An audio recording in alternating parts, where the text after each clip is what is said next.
ए भाई सुतल बनी सन अभी मस्त है। तुम्हारा नाम क्या है? ए भाई, तुम्हारा नाम क्या है?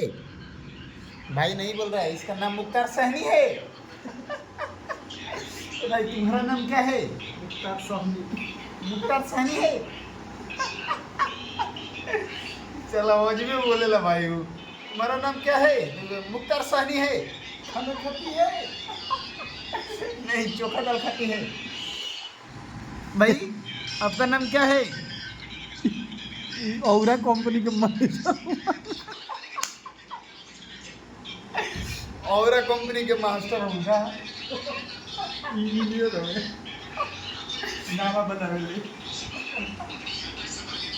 तो हो सकतो बाड़े हो। और तो बड़े देख ले भाई, यही क्या सुतल सुतल हमनी के मजा वाला। अभी रात के 11 बजे थोड़ी, अभी एकदम सुतल बन दिन भर काम करके हार थाकलो रहनी से रूप आ गए एकदम मजा मारला। तो ये सब ठीक बा भाई, नमस्कार।